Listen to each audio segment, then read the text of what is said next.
Hey, everybody, welcome to today's episode of the Best Boss Ever podcast series. I'm so pleased to have Dan Kaufman with us today. He creates and manages digital content and in person events across the spectrum with Sports Business Journal. They're essentially the Wall Street Journal of Sport here in the US, and their counterpart, Leaders in the UK, fills the same role in a pan European environment. So, what SBJ does and what Dan specifically does is sort of help sports industry professionals learn, connect, and grow. So, Dan, can't thank you enough for being with us. So, elaborate a little bit about what you're doing now, but more importantly, how you started and how you got to where we are. My pleasure, Carl. Thank you for having me.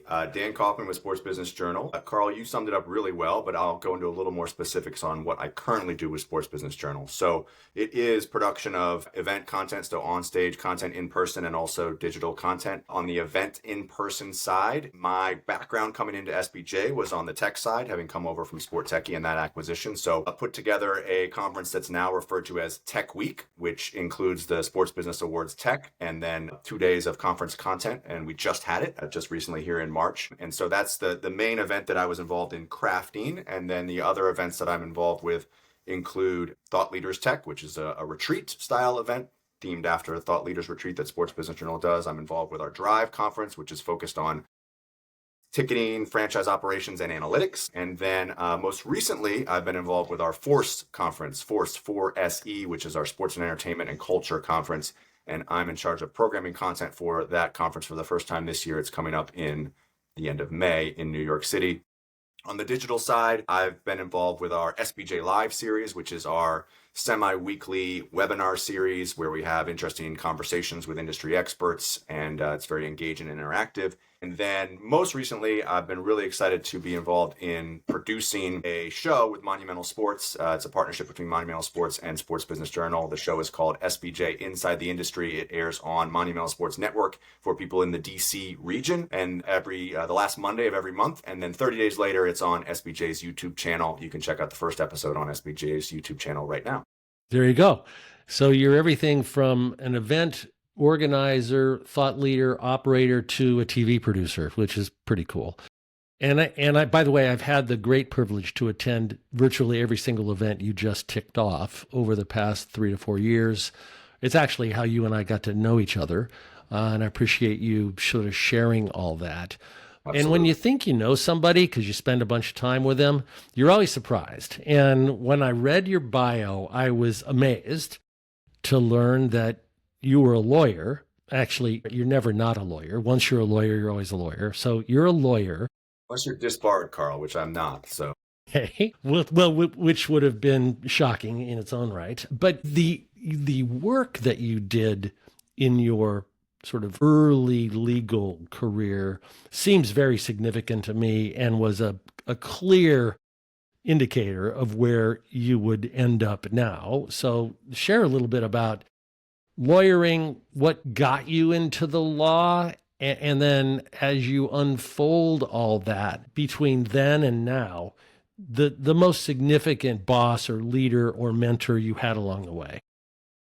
So I went to law school directly out of college, honestly, because I didn't know what I wanted to do. A lot of my friends were going into finance, and that just did not interest me at all. And so I said, I don't know what I'm going to do. I was an economics and Spanish major, and I took the LSAT, which is the test you take to get into law school.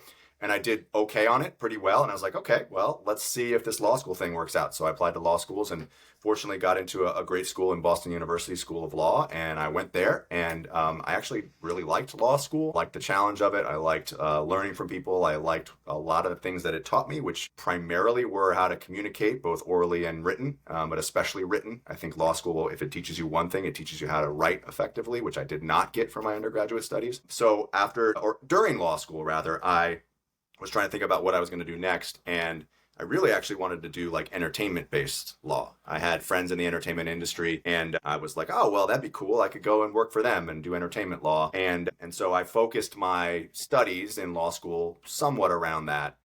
I ended up realizing, though, that I really had to move to New York or LA if I wanted to get into that, and that just wasn't in the cards for me. And I really didn't want to move across the country to LA, and New York didn't really seem like an appealing place for me to move at the time. So what I did was I just got the best job I could out of law school, and again tried to find practice that would allow me to get exposure to some of that stuff that might be entertainment related. And where I ended up eventually was at a law firm in DC that was intellectual property focused, so copyright, trademark, and patent focused. I did the copyright and trademark work, not the patent work, which is interesting because now I'm so involved with technology. But I did the copyright and trademark work because that interested me, especially the copyright stuff. It was relevant to entertainment. Certainly, trademark was as well. So I did that work, and I was at a law firm called Finnegan. And I was lucky enough to have a senior partner put me on a case that at the time was with Facebook and Mark Zuckerberg and against, or rather, the Winklevoss twins were suing Mark Zuckerberg, and he was countersuing for the founding of Facebook. So that So wait, you're on the Winklevi twins and the Zuckerberg dust up, to use a phrase?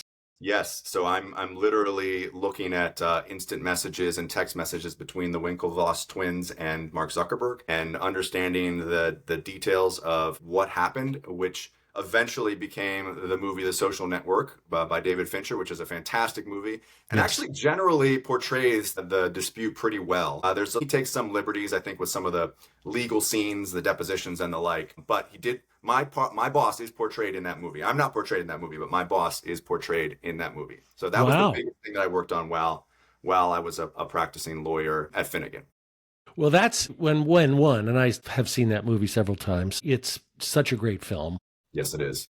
But at the same time, one always wonders how accurate that whole scenario is, right? Yeah. So it's great to hear that, at least from your perspective, who worked on the actual law case that led to the film, that what you watched in Social Network, the movie, was pretty darn close, it sounds like. Pretty close. The dispute that I would have is one that only lawyers would notice, which was that in the deposition scenes, I don't know if you remember those, where it's like, I think they're probably deposing Mark Zuckerberg, and the defendants or the plaintiffs, the Winklevoss folks, are actually in the deposition room and yelling back and forth at him. That would never happen, right? You would never have your client in the deposition room when you're deposing the other parties. Right, but then the drama in the movie. That's why you take liberties with Hollywood, so I get it. That's totally cool. So was that like early in that tenure at Finnegan? Pretty early. I mean, my tenure at Finnegan wasn't that long, actually. So this is, I started at Finnegan in 2007, and then I left Finnegan actually in 2009. So it was really most of my tenure at Finnegan. I also did some other trademark and copyright related work for some very big brands. I mean, Finnegan is a very, very good firm, so got exposure to some really important trademarks and work there, and worked with some great lawyers there. But the biggest thing that I did, probably what I spent most of the time on, was that litigation. Right. Well, great story. Great movie. Yes. And now we know it's pretty darn close, which I also like to hear. It's close. So what caused you to leave Finnegan, and where'd you go then?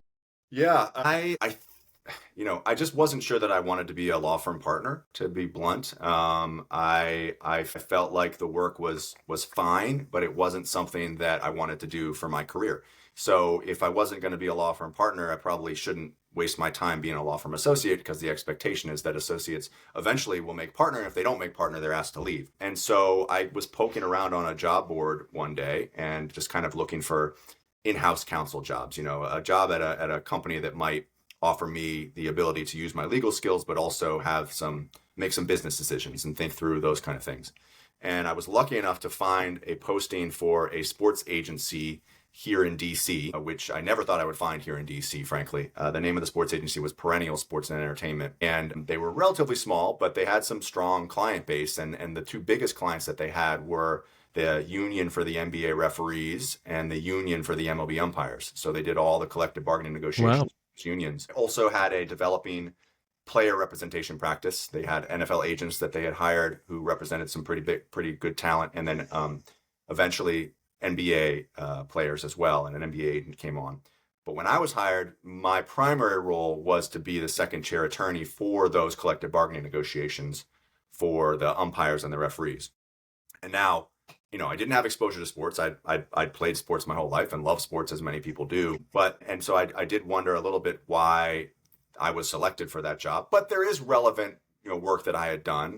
Certainly the entertainment business and the work, copyright and trademark stuff is relevant to the sports world. So there was that. But I was thrilled to get the job. I mean, I felt I landed the job, and I really thought, I'm so lucky. Like tomorrow, my luck is going to turn for sure. Like how lucky could I ever be? And literally within probably 2 weeks of me starting that job, and this was in 2009. I was on a train up to New York, and we were at the negotiating table, just me and my boss, with David Stern and his team of lawyers. And then we would then go over to Park Avenue and sit with Rob Manfred and his team of lawyers. So we were doing 2 collective bargaining negotiations in 1 year. I mean, for me, for a guy who loved sports, loved baseball and basketball my whole life, being in those offices and then being in front of those people was just unbelievable. Well, many would call David Stern, at least in our lifetime, right, the best commissioner of any professional sports league. He was very good and very smart and so passionate about what he did. Well, right. Plus, he was so willing to innovate. Now, I know several folks who worked at the NBA during the Stern period, and he was a taskmaster on the one hand. On the other hand, he's sort of looked at and looked to as one of the more forward-thinking commissioners, and took the league in multiple directions that I think are, in large part foundational for where the NBA is today. Would agree. He also was, and this is what you're referring to, I think, at least tangentially, is that he was into sports tech before everyone else was into sports tech. He invested in a little company called Overtime, which is now a huge media property and sports league. He had an eye for tech talent, sports tech talent in particular. So I would agree with you, Carl. So in that work, so you're up on a train, you're second chair. Was there a particular leader that you would look to that you would say, hey, Carl, that guy was awesome because? Yeah. Yes. And actually, it was my boss who was there. So I was the second chair attorney. He was the lead attorney and lead negotiator for both of those collective bargaining agreements. His name is Brian Lamb. I had a short time working for Brian, but he was probably the best mentor that I had, at least very early in my career. And I'm happy to give some examples of what he did that was so great. And recall him being very tough on me, like very hard on me early on, and to the point where I might submit something to him and he wouldn't give me any feedback besides saying, this doesn't work, not going to work, do better. And that really frustrated me, frankly. But it also challenged me. And so I loved that challenge. He taught me how to really communicate effectively, how to deal with powerful people effectively, how to think about speaking truth to power, which is, I know it's a common phrase, but I had not heard it until I met Brian. And so he and I only worked together for a short time period, but he was also kind enough afterwards, after we stopped working together, to stay in touch with me, consulted him on various different things that I was thinking about doing. And he always had really good advice. And he was kinder to me after we were not working together, but it was because he expected a lot from me and in the end wanted me to learn from him. So Brian Lamb is the mentor that I would highlight. So that's a very common thread in, I don't know, the close to 90 episodes we've done of The Best Boss Ever. Many times leaders are called out as A, being tough, B, saying this isn't good enough. Sometimes with specific feedback, other times not. Just go back to your desk and figure it out. But at the same time, in those moments, it's clear that the leader sees in you or one and knows that you can do better, that it's in you to do better, and that inner, if you will, struggle or wrestling match that you have to say, well, I thought I did the best I could, but this guy's telling me not so much, so I got to go back to the drawing board. So in those moments, do you have a tip or a trick or a nugget, or is it just, okay, I'm going back in front of the computer and I'm going to write again? Yeah, that's a great question. I think my tip would be to make sure that whenever you deliver a work product to someone, whether it's your boss or even a colleague, thinking about managing sideways. Like that's another thing that Brian Lamb taught me. He taught me about managing up, managing down, managing sideways, and even gave me a book that he had written on that subject. Wow. So, and so I think that whenever you're delivering a work product to someone, I would say that you need to like reread and reread and reread and rewrite and give them the absolute best product that you can. I think it's respectful. I think that there are times where we can get lazy and think to ourselves, oh, well, that person will correct that. That person will figure that out. And like that is a selfish way of thinking about things. And so my recommendation, particularly for someone who is relatively junior at an organization, is to make sure that whenever you're delivering product to someone, it is your best effort. And actually, I have one story to tell in that regard. Can I tell a story on that? Please. Okay. So at one point in my career, and I'm not going to name who this is, but at one point in my career, I was working on something and I put a lot of time into it, and then I hand delivered it to the person who wanted it from me. And that person said, thank you. And then called me a few hours later and said, is this the best you can do? And I said, okay, fine. And I went back and I got it and I worked on it for like, another few hours, and then delivered it to the person, and he said, thank you. And then I got an email the next morning saying, is this the best you can do? So I was like, oh my gosh, okay. I guess I'm going to put some more time into this. And so I spent another day doing that work and delivered it to the person again, hand delivered it, walked into his office, and he looked at me and he said, is this the best you can do? And I said, yeah, this is the best I can do. And he said, okay, well, now I'll read it. Wow. So that's a story. I wouldn't have thought of that, but that's actually pretty cool, right? You are in a vacuum, and he's never even cracked the first paragraph, and he sent you back to the drawing board 3 times. That's amazing. Yeah. And then grilled you, and so I don't know. So what's the end of this? So now we're going to do the Paul Harvey thing. So what's the rest of the story? So now he reads it, and then what? Yeah. Well, I got to confess, that actually is just an allegory. That never actually happened. It was a story that was told to me in order to like ingrain into me that I should deliver the best product ever. Well, okay. That's really a good one. Really a good one.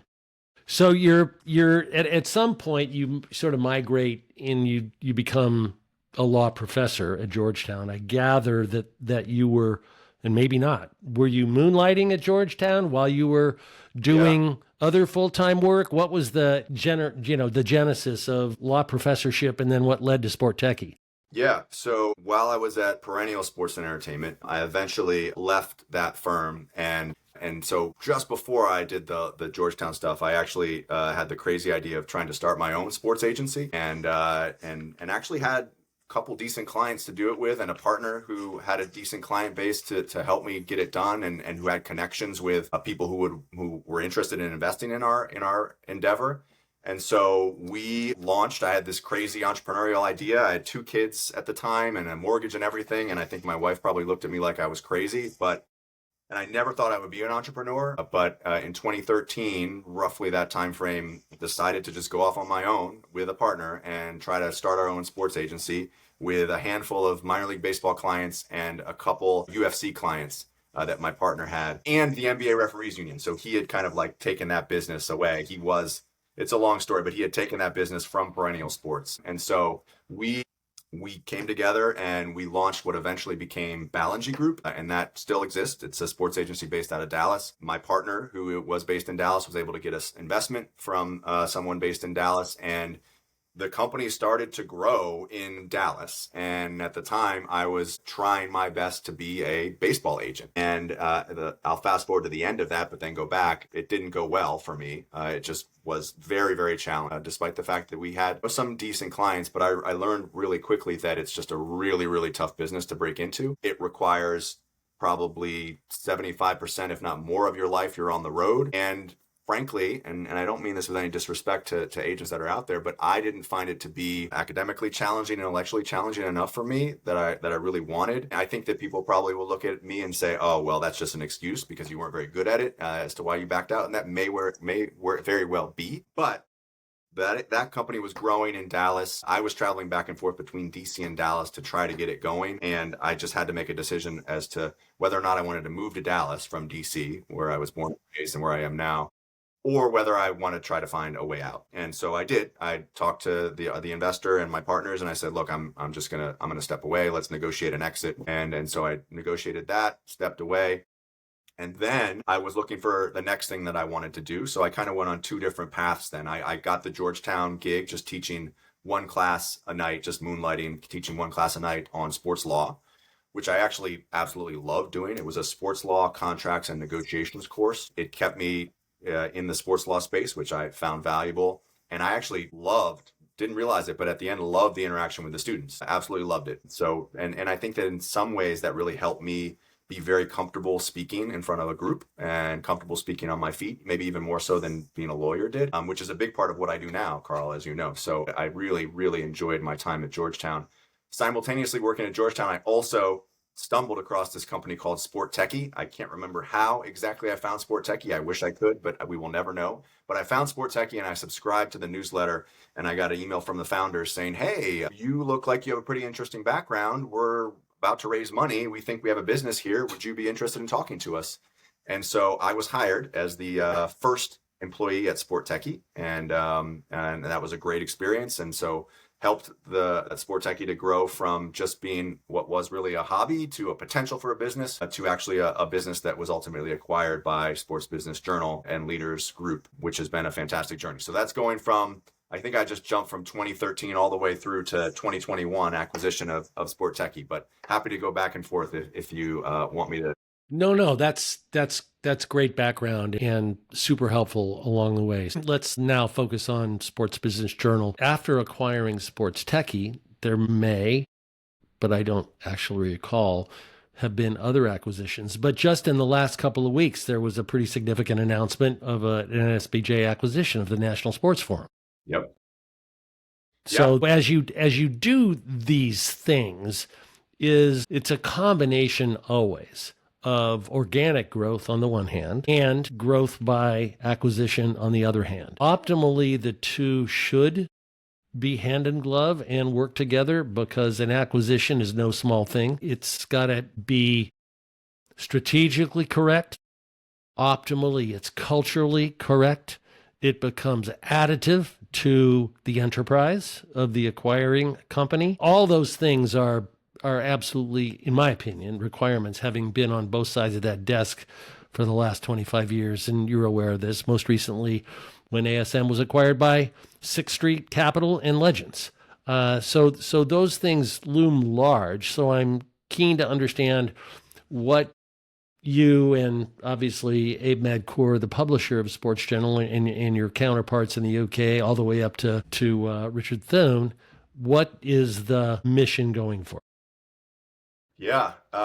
So we announced, I think just last week, the acquisition of the National Sports Forum, which you referred to, Carl, and obviously that's now in 2025, and Sport Techie was acquired in 2021. And so, my understanding of the 2021 acquisition as to, what we were told when we came in was that there was recognition that Sport Techie had very effectively captured the technology vertical within sports, and that Sports Business Journal saw that as very attractive. And so that was wonderful for us. And we came in and we Taylor Bloom and I were able to lead kind of the growth of the tech vertical within Sports Business Journal. National Sports Forum fits very well for us from an acquisition standpoint. There is some complementary aspects to it, particularly with our Drive conference, which is focused on ticketing, franchise, facilities, and analytics. And I think that there's an audience at the National Sports Forum that frankly, we didn't touch, and that was a shame that we did not. And so we're excited to bring them into the loop. And I think that the transition to bring them on board is going to be a really exciting one. We're going to have our program directors work directly with them to put on the conference next year, and we're already in the process of doing that. So it's a very exciting acquisition. It's a great event. National Sports, and we're lucky, frankly, to have it under the SBJ umbrella. Well, I'm looking forward to watching that unfold over the next couple of years. Yeah. Good for all you guys, especially good for Ron Seaver. I know he was, I'm going to say a lone wolf, but he did a really good job of staying the course that he set. And to your point, he aggregated an audience that for whatever reason, Sports Business Journal was unable to tap into or missed, or however you want to describe it. But you said a thing right before the National Sports Forum acquisition that I want to get deeper into, and that's you and Taylor growing the sports tech vertical within the SBJ construct. Now, just to clarify for our listening audience, Taylor Bloom was the founder of Sport Techie and is the one I'm gathering that reached out directly to you and said, hey, I think we got something here. Let's go. Interestingly enough, Taylor physically lives about 15 miles from where I'm sitting right now. And we ran into each other a few weeks back at a sport mixer, reception event. It was great to see him, and he caught me completely off guard because he says, hey, Carl, this is a little out of context for you, and I went, holy cow. So we've committed to have coffee. We haven't figured that out yet, but we're going to have lunch or coffee here soon. But let's talk specifically about technology. Over the last 10 years, one could argue that with the advent of the iPhone, the world of technology just went kaboom. And the way it impacts sport is in so many different ways and means, right? The analog Billy Ball story, it was essentially analog metrics and technology on a spreadsheet. So now all of that is completely digitized, searchable on a keystroke, actionable. So this is what I want you to elaborate on. The volume of data that is available to be collected is astronomical. It's way beyond terabytes. It's whatever the next one is, or two after that, right? It's massive. So aggregating data is, I'm going to say this probably wrongly, the easy part as far as I'm concerned. Data warehousing, figuring out how to grab the data, figuring out where it is, writing code that gathers all that stuff. Now you've got it in this massive data warehouse of billions of terabytes of data. Let's just do that. The most important thing that I see from a data story is really being able to access the right data, surface it in a usable, understandable way, and then draw actionable conclusions using the data stories that are available, but you got to mine the data to figure it out. Yeah.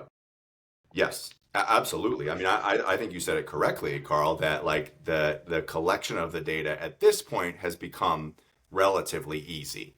It's what's challenging is figuring out what to do with the data, organizing the data maybe is the next step beyond that, and then analyzing the data and then taking action based on that analysis. It's those steps that I think are challenging. What technology has allowed us to do effectively now is collect the data, right? And when we can talk about a number of different types of data, right? We can talk about if that's biometric data from an athlete or biomechanical data from an athlete, or if it's data based on purchases by a fan in the venue or the location of a fan in a venue.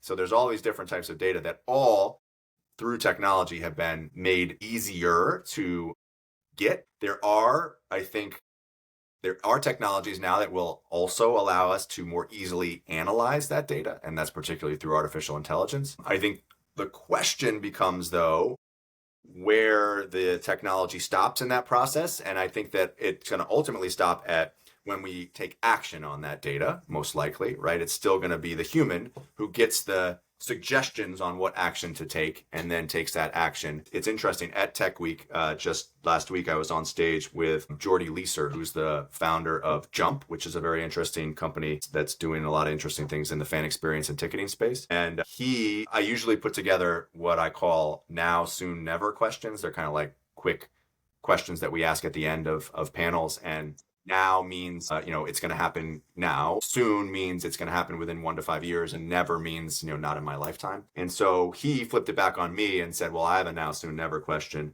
And his question was, the statement was this, we will have a business function at a sports property done entirely through artificial intelligence from start to finish, right? So like maybe that's a marketing function where you analyze data from the audience that you have in venue, and then you make a decision on how you're going to then market to those people, and then you deliver that marketing message through email to those people who were in the stadium. And that's all done entirely by technology.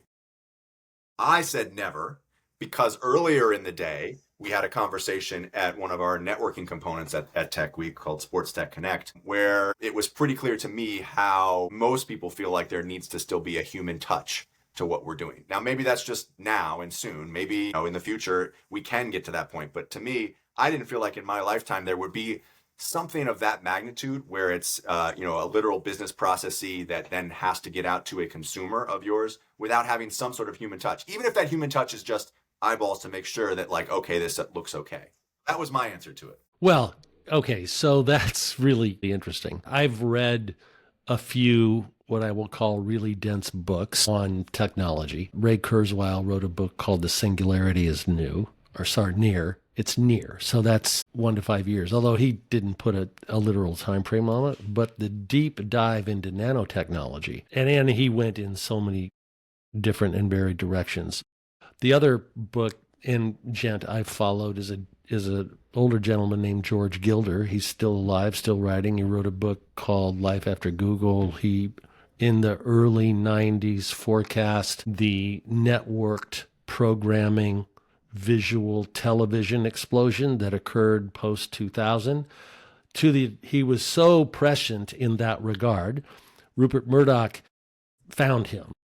However, he found him, and year over year, for about 5 or 6 years, brought Gilder down to Australia for the brain trust of everybody in the Murdoch, News Corp, Fox whole combine, because he saw things so clearly, literally in the early to mid 90s, predicted the iPad and the iPhone as a way that content would be not only consumed, but distributed.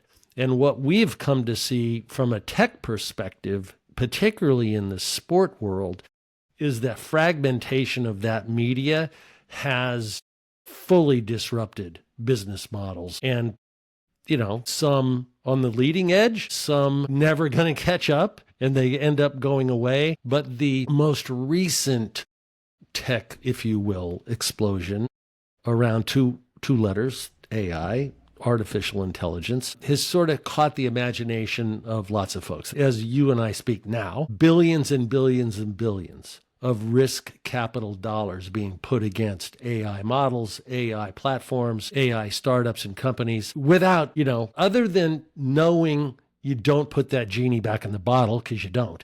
So the investment, disproportionate, I would say, level of investment going into AI is very significant. So from that perspective, rudimentary AI, we're Amazon Prime subscribers, have been for however many years, and because we bought A, B, and C, Amazon tells us to buy D, E, and F. All right? That's rudimentary artificial intelligence. It's taking your behavior, modeling it, and then suggesting that because you behaved in a certain way, then you are likely to continue to behave in that way, ergo, you're going to buy product X, Y, or Z. So from your perspective, Dan, sitting really at the vanguard of technology and sport, talk to us a little bit about your perspective on AI and where you see it going for leagues, teams, athletes, advertisers, sponsors, media and rights holder content capture and distribution. That's a mouthful, sorry. Yeah, there's a lot there. And man, there are so many more smarter people than I am. What I do, Carl, is I bring the smart people together and then try to get information out of them. But I'll do my best. That's why I'm talking to you. Gosh. I think, and so what really we're thinking about here is generative AI, right? That's right. It's new content that is created by an artificial intelligence. It's not just examining current content and then, making decisions based on that. It's creating new content, and that new content can be words, text, it can be video, it can be images. All those things are very much capable to the average person right now to be able to do. Within sports, it's still, in my experience in talking with people, and in fact, I'm doing a webinar series that we've called How the Sports Industry Uses Generative Artificial Intelligence, because we really want to get those use cases and we want to understand practical applications, not just speculation. And I think that we are getting there. We're moving along from a sports industry perspective when it comes to generative AI, but we are still in the relative early stages of actual practical uses for it. I think there's going to be so many more uses that some we can speculate on, some we don't even know about. I'll give you another interesting nugget from Tech Week. Krista Stout with the Portland Trailblazers presented at Tech Week this year on artificial intelligence applications for teams. And she gave some examples of what her group is doing, which were very interesting. But she also spoke the year before And the year before, she polled the audience and asked how many people are using generative artificial intelligence in their day-to-day right now. And it was definitely less than 50%. I don't know the exact number, but it was low-ish. And then this year she polled again, and it was more than 50%. So we are certainly seeing applications coming now. The most simple one is like your Conversicas, where it's like, okay, this is an email campaign, and we have an artificial bot who is messaging someone, and then based on the responses from that person, it can come back with a response that is new to that person and seem like a human. And then there's also other applications that are not just Conversica, but certainly even Conversica is primarily used in the case of like sales, but there's certainly applications for fan experience, even at the venue, where it's a bot that will interact with you if you're looking to find a restroom, and it can help you navigate the space in the venue to find that restroom. So there's those applications. Krista talked through applications more internal from a sports team perspective, and these applications aren't unique to sports. They're relevant to any company, but she talked about how they've automated email processes for inbound emails for job applicants, right? So like, if there's a job application email that comes in and it has a certain type of text in it, there's a certain response that they have programmed that will automatically go back. And she also has set up systems where they're all filtered and that only certain ones will come to her at certain time points, which I think is a real time saver. I think what I'm learning about AI is that it really is an incredible assistant. It can be an incredible assistant for everything that you do. There's incredible AI technology in use now for clipping videos in sports and thinking about what the next clip should be, and then delivering that clip, whether that's generative or simply traditional AI. I think there's some that are maybe doing more with generative stuff in that regard, but It's a good application of AI that I would point to. In some, Carl, what I'll say, and there's certainly a lot more to talk about, is that I think we are still relatively early in understanding what AI is going to do to benefit the sports industry. I'm not fearful of it, as some people are, and like, oh my gosh, it's just going to it's going to destroy us all. I am not. I'm very hopeful about it. I think that as long as we think about it and frame it in the context of this will help me do things faster as a human so that I don't have to spend time doing certain things and I can spend more time doing what I like, which is like maybe even going and finishing my work and going and hanging out with my family. Like those are the kind of that will be incredibly beneficial for humankind. Right. Well, and I think you've said it right. The last thing anyone should do, particularly junior to mid-level, is shy away or run away or otherwise disregard or not pay attention to what AI is now, and then think about what it can be. Embrace it. Don't be afraid of it, because to your point, it will only help you. It will make you more efficient. It will accelerate learning curves. It will accelerate data mining. It will accelerate conclusionary moments that come out of mining the data. It's going to do all that sort of thing. And I would say not only are we in the early days, but if we wanted to use a football analogy, I'd say we might be on the 5-yard line with 95 yards to go. Yeah. Right? It's that early on. Well, listen, Dan, we've got a few minutes left, and I want to ask you the same 3 questions I ask everybody who's a guest on the show. You sent me these ahead of time, but I don't think I looked at them. So maybe that's better that I'm really cold. It's better. So First one is your favorite mistake. This is, you alluded to a couple of things earlier on, but this is a mistake that you made that you recovered from and that you learned from and that you still carry those learnings with you. My favorite mistake. I think my favorite mistake was trying to be an entrepreneur. And it's hard to say it's a mistake, but like I go back to when I trying to fund and run my own sports agency. There were a lot of things I did in that process that were mistakes. I spent a lot of money that I should not have spent in that process, including taking money out of my 401k, which is incredibly foolish advice to do because you're punished financially to do it. So there were some mistakes that I made along the way there. But I learned so much from that process about taking risks and doing things that are out of my comfort zone. And so that time period of my life, it was, 33 kind of to 35, 36, made me more comfortable and knowledgeable going into my next entrepreneurial endeavor, which really was Sport Techie, right? Sport Techie was, kind of 2 entrepreneurs in a row, made me more knowledgeable about that. So that is certainly a mistake that I made. I made along the way, but I'm very thankful that I took the risk to make those mistakes. Right. And I mean, one could call those rookie mistakes, right? You're early mid-30s, you take a risk, you really don't know what that means, but you go until you can't go anymore. And the good news is you learn from that. And, you know, while yes, invading your 401k does punish you, it also taught you, one would hope, far more than you might have gained had you not taken the money out of your 401k. I think so. At the end of the day, I'm content with it. Yes, that's right. Second question. I'm a huge female musical artist fan. So question for you is the favorite concert you ever attended that featured a female artist or a female-led band? Easy one. Brandy Carlisle, who is a fantastic, I don't know how, are you familiar with her, Carl? Oh, yeah. Yeah. So folk, I guess Americana. Yeah, right. But she's very eclectic. I really like her. Yeah. I saw her here in DC in 2017, and she was not as big as she is now. I mean, she's been nominated for Grammys at this point now. But her voice is just among the best that I have ever heard. And her live performance was so spectacular. I was there with my two daughters. That is my favorite female music performance. What a great question. Yeah, no, great call out. I love her. Last one, law background, business leader, mergers and acquisitions, all of that. Words matter. They're really important. And oftentimes it's not only what you do say, but what you don't say.